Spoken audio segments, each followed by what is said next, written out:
Assalamualaikum warahmatullahi wabarakatuh. Perkenalkan, saya Anggi Pratiwi dengan NIM 4173540003. Di sini saya akan menjelaskan mengenai pembuatan prototipe listrik tenaga angin sederhana.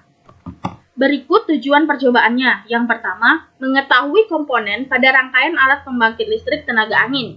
Yang kedua, memanfaatkan sumber daya angin untuk dijadikan pembangkit listrik sederhana. Yang ketiga, mengetahui konsep dan cara kerja pembangkit listrik tenaga angin sederhana. Berikut tinjauan teoritisnya.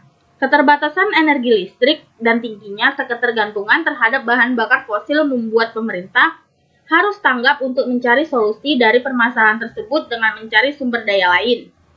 Indonesia merupakan negara yang kaya akan potensi sumber daya alam yang melimpah, baik matahari, air, dan angin merupakan alternatif peluang energi yang dapat dimanfaatkan sebaik mungkin oleh pemerintah. Masyarakat sekarang sangat bergantung pada listrik dari bahan bakar fosil, tidak hanya sebagai penerangan juga mendukung kegiatan ekonomi. PLTA. PLTA adalah suatu sistem pembangkit listrik yang dapat mengonversikan energi kinetik dari angin menjadi energi mekanik. Secara umum, PLTA terbagi menjadi 4 bagian, yaitu rotor turbin, gearbox, generator, dan pembebanan. Prinsip kerja PLTA ini adalah mengubah energi kinetik dari angin menjadi energi mekanik dari putaran baling-baling yang dapat memutarkan rotor. Berikut alat dan bahan yang kami pergunakan. Yang pertama, bahannya yaitu triplek, kabel tunggal, kaleng bekas, pipa, dinamo 12 DC, baterai litium, dioda, LED, dan saklar. Alatnya yaitu gunting, lem tembak, solder, dan lensetan.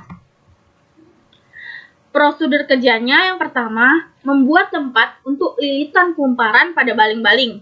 Yang kedua, membuat turbin angin. Bahan dasar yang digunakan adalah kaleng bekas, karena bahan ini ringan sehingga diprediksikan dapat menghasilkan putaran yang maksimal ketika didorong oleh tenaga angin. Alat ini memiliki satu baling-baling. Hal ini bertujuan untuk agar dapat memanfaatkan tenaga angin secara optimal dari berbagai arah. Yang ketiga, membuat kerangka yang kuat untuk turbin. Keempat, pembuatan penyangga untuk turbin. Yang kelima, pembuatan poros yang kuat dan kumparannya. 6. Penyatuan lilitan atau kumparan kawat email pada penyangga turbin. Yang ketujuh, uji coba di lapangan untuk memastikan alat bekerja dengan baik atau tidaknya.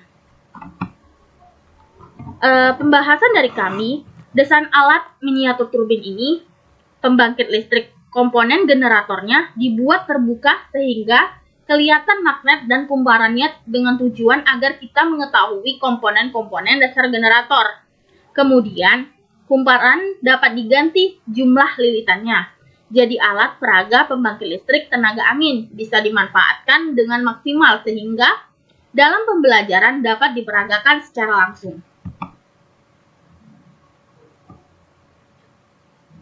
Tegangan yang dihasilkan dari kecepatan kipas nomor 1 sampai nomor 3 yang diberikan kepada alat data memperlihatkan bahwa makin tinggi kecepatan yang diberikan, makin meningkat nilai tegangan yang dihasilkan.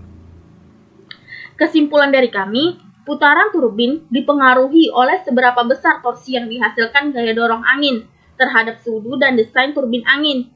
Semakin luas bidang sentuh angin, maka akan menghasilkan torsi yang semakin besar. Desain turbin angin mempengaruhi sebagai besar kemampuan turbin untuk dapat mengubah energi angin menjadi energi mekanik rotasi. Baiklah, sekian presentasi saya. Terima kasih.